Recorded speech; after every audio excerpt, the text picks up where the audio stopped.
Hello, and welcome to the introductory video for those who seek answers on a number of subjects about our lives on this earth.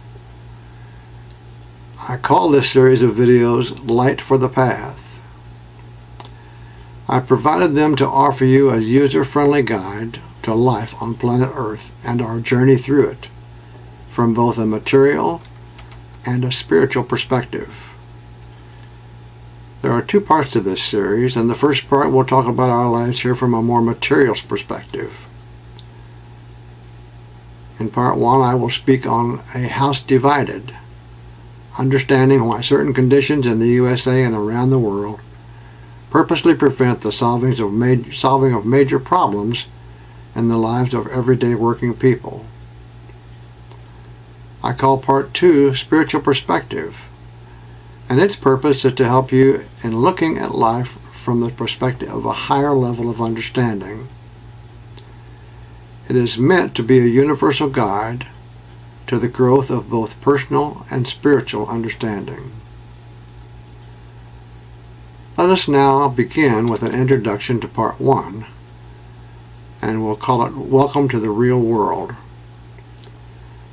There's no doubt in my mind that most of you who are interested enough in the United States and the world in general to watch this beginning video already feel, many of you rather strongly, that you have a fairly good understanding of how things work in the United States, why things are the way they are, and what's needed to fix the problems, if in fact you perceive any problems. Many of you will totally reject, while others of you will only initially reject what you discover in one or both parts of these two series of videos called Light for the Path. Some of you will reject it simply because the content doesn't fit what you've been taught from childhood on. Some may reject it in part or totally because they will believe that much of it appears to them to be too liberal, while others may do the same because they feel that much of it appears to them to be too conservative. I know these things because all of that applied to me more than 35 to 40 years ago when I first began to become aware of the information that you will find in these videos. I initially rejected a substantial part of it then, as a great many of you will now. But I'm very grateful for the fact that at that time I didn't completely close my mind to the possibility, no matter how small, that there might be a few shreds of truth in there somewhere. So as time went by, I watched very carefully, with even more of an open mind, what was happening in the United States and around the world. Over a period of time, even more time that is, I slowly began to analyze what I observed, and to do so even to a much greater degree than I had bothered to do so in the past. Gradually, over time, and after a great deal of thought and prayer, I began to see and to realize that there were far more than a few shreds of truth in the information that I had learned. It actually was the way things really worked. All I'm asking you to do is keep an open mind, pay attention to what you see going on in the country and in the world around you, pray about it if it seems the right thing for you to do, and see if it doesn't begin to add up to that which will be called to your attention here. If you decide to pray about it, then be receptive to the answers to your prayers. These answers may come from any source. Some may be unexpected, but you'll very likely experience the realization that it is the answer you've sought. If you will do only that much to meet me halfway, many of you will find what you learn here will strike a chord, a distinct chord within you, and will ring more and more true as you watch and analyze further over time. There are others who will find that it's more of a stretch than they're ready to make at this time.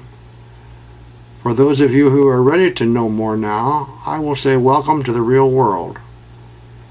May I also say, however, before you begin, that even though while watching you may encounter certain names, events, and or periods of time that no longer seem to be current or relevant, I would nevertheless encourage you to read on with an open mind and heart, because the concepts, principles, and ideas put forth herein that are the heart and soul of these videos are both ageless and timeless, and will continue to have much to offer not only those seeking answers, but even the more casual inquiring reader for generations to come, despite the fact that certain persons, events, or situations may no longer be pertinent in your current day and time.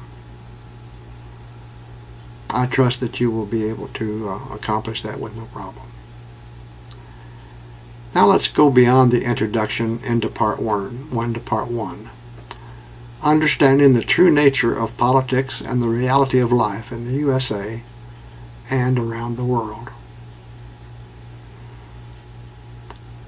We'll begin here by saying that wrong thinking in specific areas of great importance have separated and polarized us politically as a people and as a nation, almost to the point of being irreparable. This fact is true not only for the United States of America, but for many other nations also. By the time you finish watching the videos in part one of this series, you will better understand why this has happened, who is benefiting from it, why both sides share in the blame, and why many of those responsible continue even now to do everything in their power to keep our country moving in the same very wrong direction. It's a very dangerous direction that we've been going for a good many years now.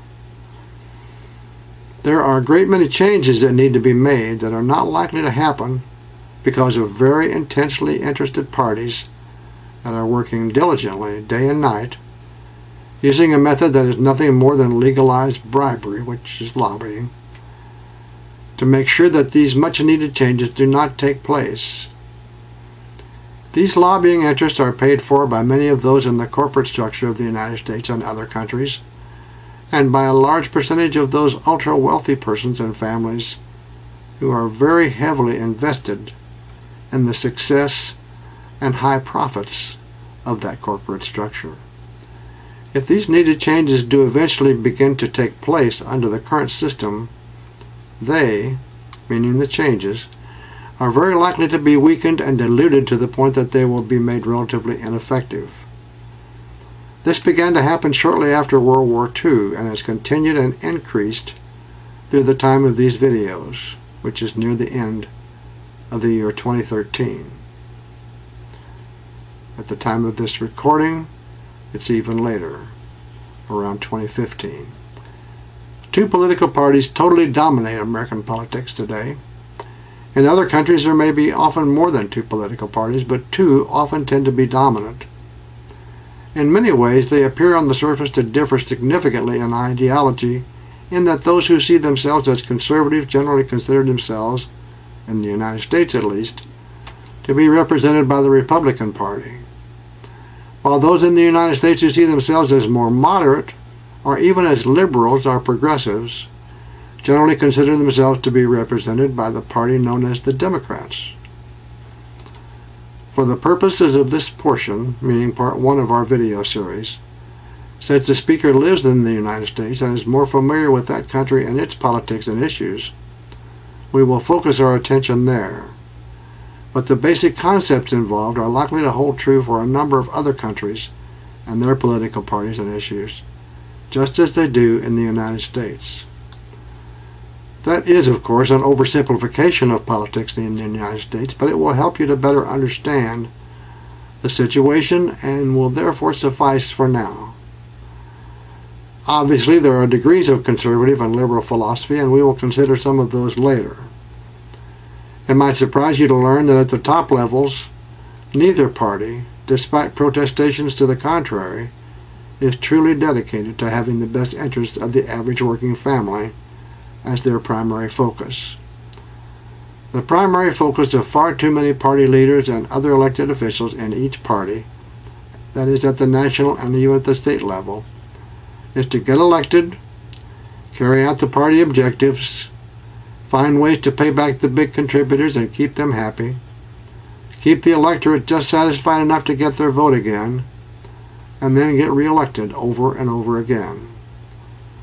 They do all of these things in order to keep themselves in power, maintaining the status quo, or even worse, by trying to strangle the government and make it totally ineffective by further cutting taxes and/or regulations, even more than has already been done. I'm aware that what I've stated will seem to be extremely cynical, but if you really take the time to think about the growing level of poverty in America and about the lack of educational and healthcare opportunities that are affordable to the average working families and to the poor, regardless of the party in power, then it shouldn't be so difficult to come to that conclusion. I realize that this situation, as stated here, may not be visible to many of you because the media doesn't usually focus on such matters as the plight of those millions struggling in poverty and the reasons behind most of this struggling. It's a very sad thing, but they don't. There have been many significant negative changes in America's political landscape since World War II. The main reason for the creation of these videos, however, is the fact that the speed and the direction of these changes have greatly intensified since 1981. Excuse me, with a special emphasis on the years since 2001. There are changes that have revealed the very dark side of what most would call partisan politics. They involve those areas that are very often the basis of fundamental disagreement between those average citizens who considered themselves politically to be Democrats and those who considered themselves politically to be Republicans. It's sad that we're divided the way that we are, but hopefully the information in these videos will help change that. Now, there have always been serious fundamental disagreements perceived between the two sides.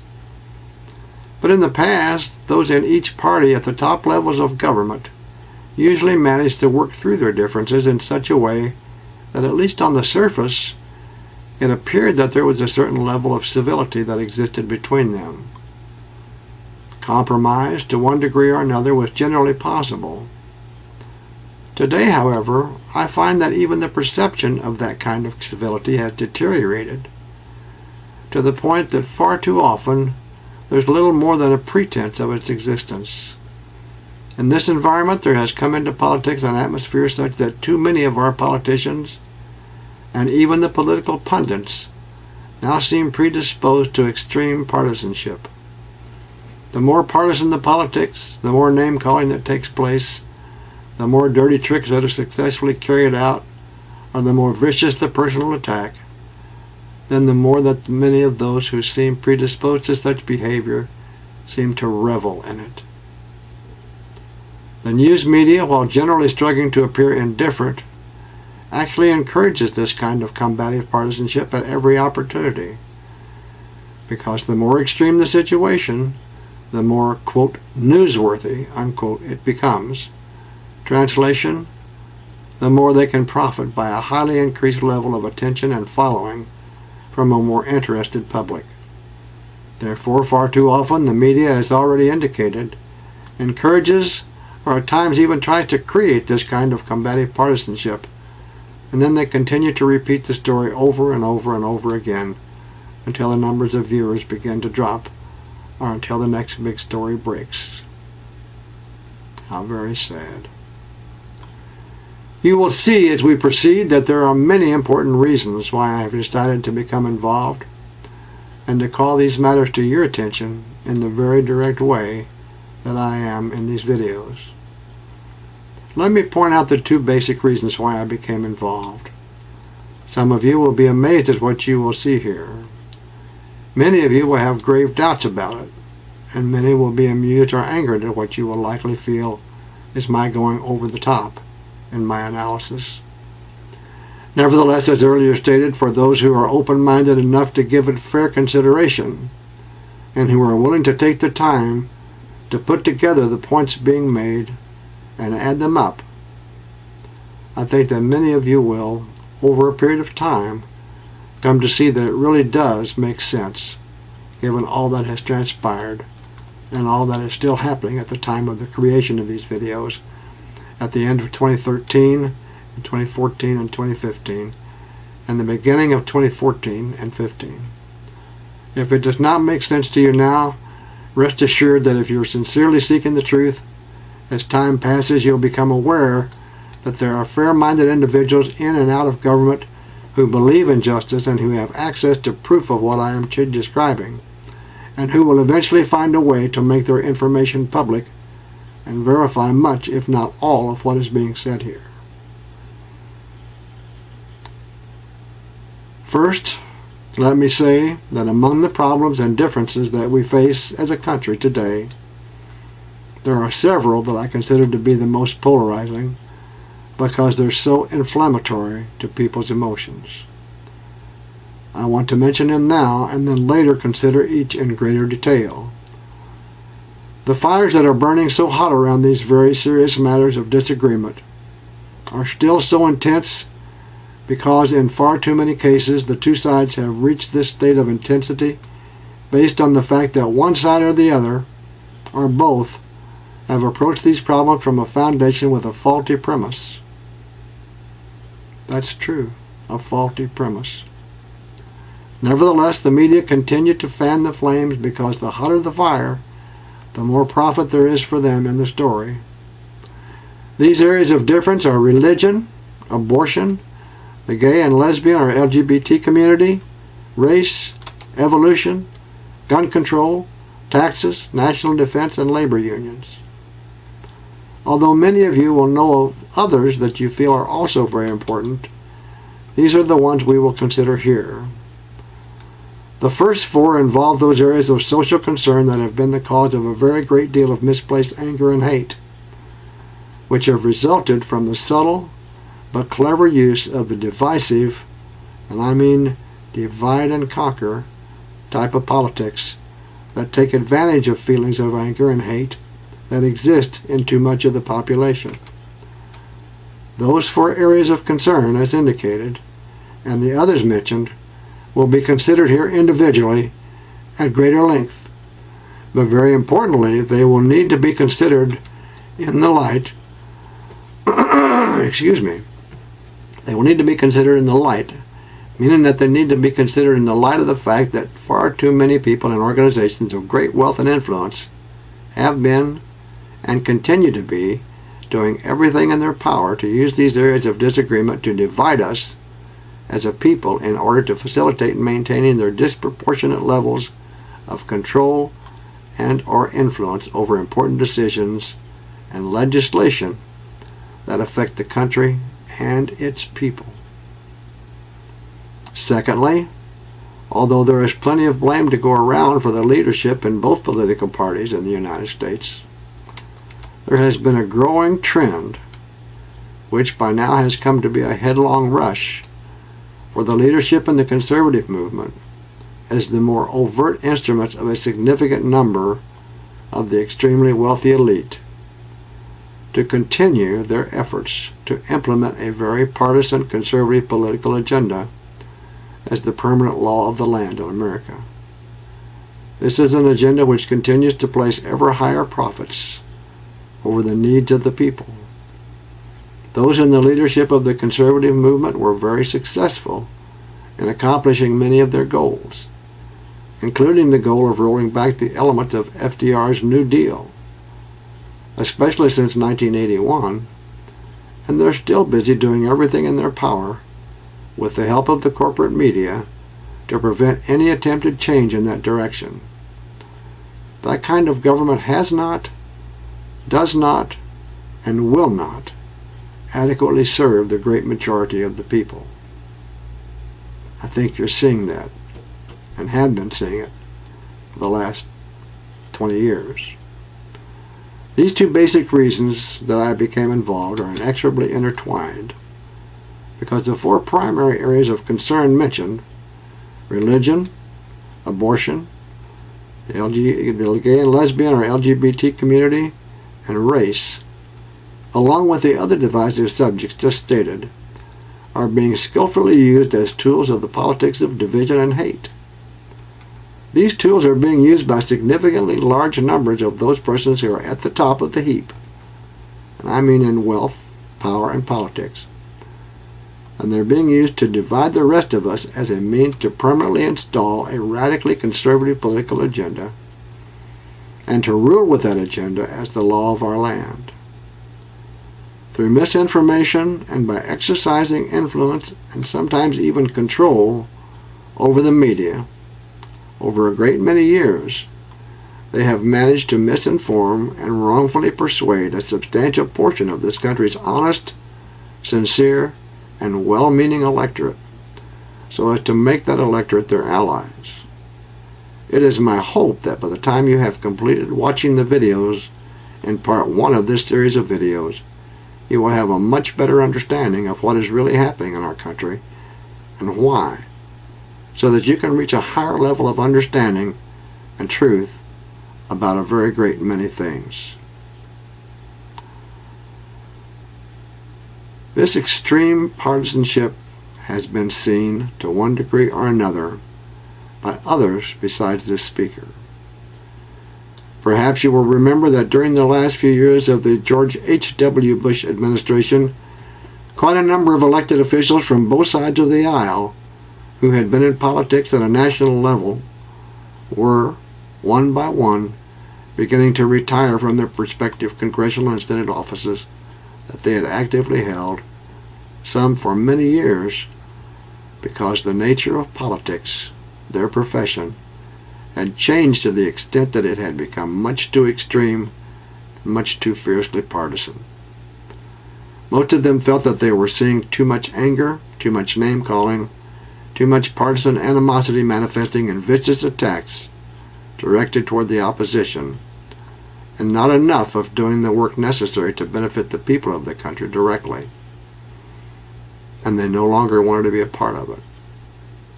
Sadly, for the same reasons, this kind of radical partisanship is once again taking place prior to and during the 2 terms of the Obama administration.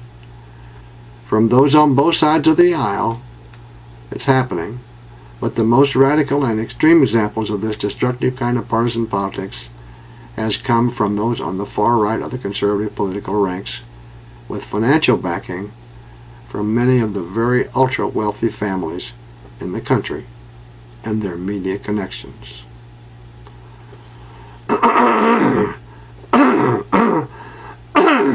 Excuse me. A very significant number of those persons and families who are among the ultra-wealthy, meaning those at the top of the heap in wealth, power, and politics, have, over a great many years, been able to create an environment of combativeness wherein we find the Republicans against the Democrats, the whites against the people of color, the Christians against the non-Christians, and even against themselves via the differences within the many denominations. And from time to time, over a number of years, even the men against the women.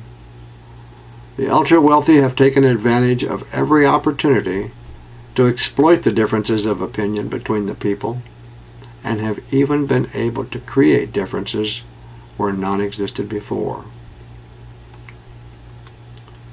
Many of the more influential conservatives over the years have been successful, often in very subtle and sophisticated ways, to make the word liberal receive the same reaction from so-called polite company as it might if it were a 4-letter word, so to speak. While many liberals have made similar efforts to discredit the conservative point of view, but with far less success, because they haven't had the media backing them. When we are finished here, you will see that the political leadership of both major parties is very skilled at playing good cop, bad cop with the public.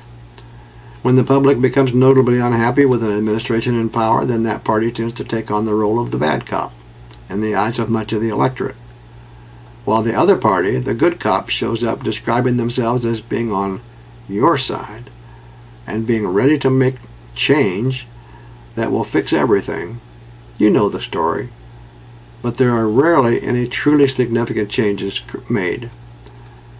Do we have the universal free or low-cost health care, our free higher education, our 30 days paid leave per year, our truly decent living wage, our respectable minimum wage, our teachers' salaries that attract only the best? You know that the answer to every one of those questions is still no, even after all these years, regardless of the party in power. At this time, I want to thank you for watching this first video. I invite you to watch the next video in the series at your convenience. Again, thank you for watching.